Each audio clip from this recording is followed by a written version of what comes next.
नमस्कार दोस्तों, स्वागत है आप सबका आपके अपने चैनल स्टडी विद एचपी स्वामी पर, जहां पर आपको हर दिन के संपादकीय पेज का डिक्टेशन समय पर उपलब्ध करवाया जाता है। दोस्तों, आज का यह डिक्टेशन 80 शब्द प्रति मिनट रहेगा, जो स्टार्ट होगा 5 सेकंड बाद।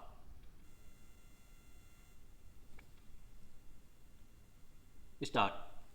काफी समय से भारतीय सेना के पास युद्धक विमानों, अत्याधुनिक प्रणाली के हथियार, निरीक्षण उपकरण वगैरह की भारी कमी महसूस की जाती रही है।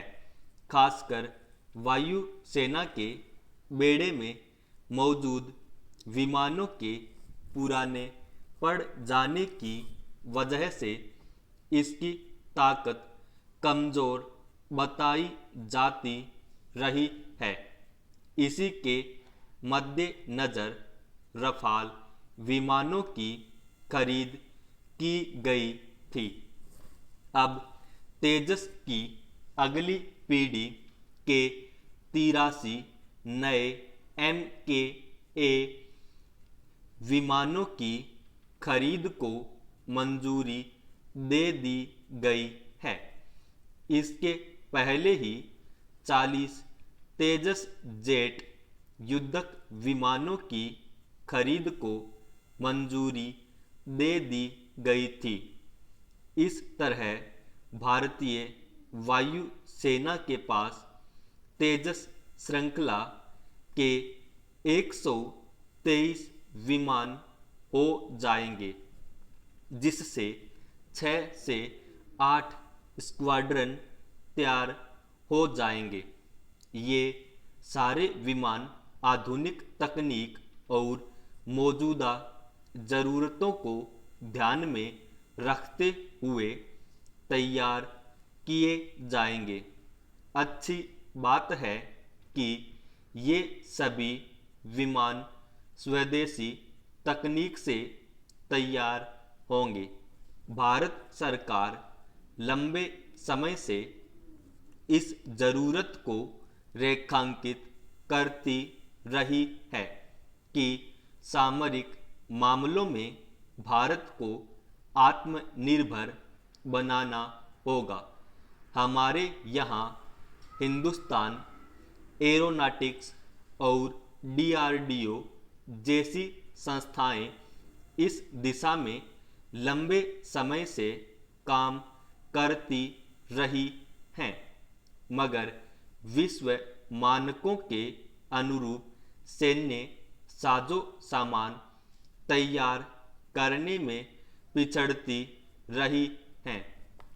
तेजस विमानों से निसंदेह इन संस्थानों को बल मिलेगा।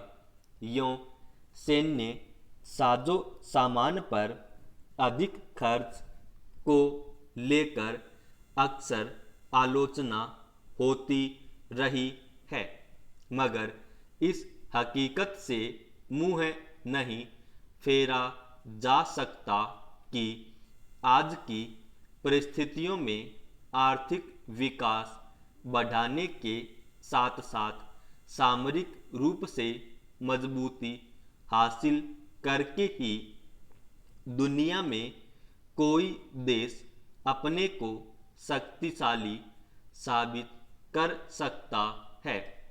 फिर भारत जैसे देश को जब हर समय पाकिस्तान और चीन जैसे पड़ोसी देशों से चुनौतियां मिलती रहती हों, तब हमारी सेना का किसी भी रूप में कमज़ोर दिखना अच्छा नहीं माना जा सकता।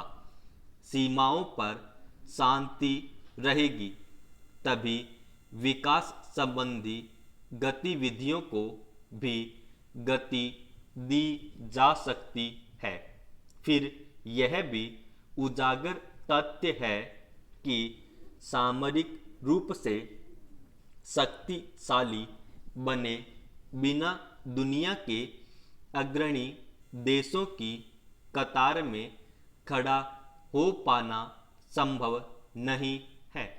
सामरिक रूप से शक्तिशाली होने का अर्थ सिर्फ युद्ध जीतने में सक्षम होना नहीं होता, सुरक्षा के मामले में आत्मनिर्भर होना भी होता है।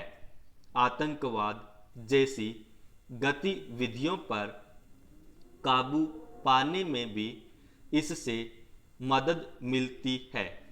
इसके अलावा सैन्य साजो सामान बनाने के मामले में आत्मनिर्भर होने से उन्नत तकनीक वाले हथियार वगैरह के विश्व बाजार में भी उपस्थिति बनाने में मदद मिलती है।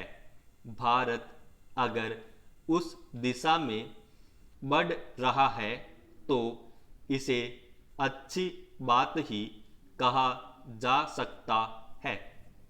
अब वही देश सामरिक मामलों में शक्तिशाली माना जाता है जिसके पास हवाई हमले के लिए उन्नत तकनीक वाले हथियार हैं। तेजस श्रेणी के विमान न सिर्फ हवा में तेजी से हमले कर सकते हैं बल्कि इनमें दुनिया के तमाम युद्धक विमानों से प्रतिस्पर्धा करते हुए उन्नत तकनीक का इस्तेमाल किया गया है। कंप्यूटर प्रणाली से गहरे धुंधलके में भी निशानदेही करने और लक्ष्य साधन की क्षमता, इनमें तो भारी मात्रा में विस्फोटक ले जाने और हवा में भी ईंधन भरने जैसी खूबियां भी इनमें होगी। इस तरह ये दुनिया के उन्नत माने जाने वाले युद्धक विमानों को टक्कर देने वाले विमान साबित होंगे। तुलनात्मक रूप से देखें तो पाकिस्तान और चीन की वायु सेना को इनके जरिए जबरदस्त टक्कर दी जा सकती है। इन विमानों की कुछ और खेप खरीदने की तैयारी चल रही है। इससे निसंदेह भारतीय वायु सेना का मनोबल बढ़ेगा। पिछले कुछ समय से उत्तर प्रदेश सहित कुछ राज्यों में अंतरधार्मिक विवाहों के मसले पर जिस तरह के उथल पुथल मची है, उसमें यह आशंका खड़ी हो रही थी कि अगर दो बालिग अपनी पसंद और चुनाव से विवाह करना चाहते हैं तो उनका जीवन सहज कैसे रहे। खास तौर पर उत्तर प्रदेश में कई ऐसे मामले सामने आए जिनमें अलग अलग धर्मों से संबंधित जोड़ों को लव जिहाद पर बने नए कानून के तहत पुलिस की ओर से कई तरह की परेशानियों का सामना करना पड़ा। इसके समांतर एक अहम पहलू यह है कि अब तक अपनी पसंद से अगर कोई बालिग युवक और युवती विशेष विवाह अधिनियम के तहत शादी करना चाहते हैं तो उनके नाम पर 30 दिन पहले सार्वजनिक तौर पर नोटिस जारी होता है ताकि इस पर कोई आपत्ति दर्ज कर सके। इससे आम तौर पर वैसे युवा जोड़ों के सामने कई तरह की मुश्किलें खड़ी होती रही हैं, जिनकी पसंद में उनके अभिभावकों और समाज की सहमति शामिल नहीं होती है। जाति और धर्म की कसौटी पर अलग होने की स्थिति में अक्सर ऐसे जोड़ों को किन हालात का सामना करना पड़ता है, यह किसी से छिपा नहीं है। अब इलाहाबाद उच्च न्यायालय ने इस मसले पर जो फैसला सुनाया है, उसके तहत दो बालिगों के चुनाव और निजता को अधिकार के रूप में स्वीकार किया गया है। बुधवार को अदालत ने साफ तौर पर कहा कि विशेष विवाह अधिनियम के तहत शादी के 30 दिन पहले जरूरी तौर पर नोटिस देने का नियम अनिवार्य नहीं है और इसे वैकल्पिक बनाना चाहिए। इस तरह का नोटिस निजता का हनन है। समाप्त।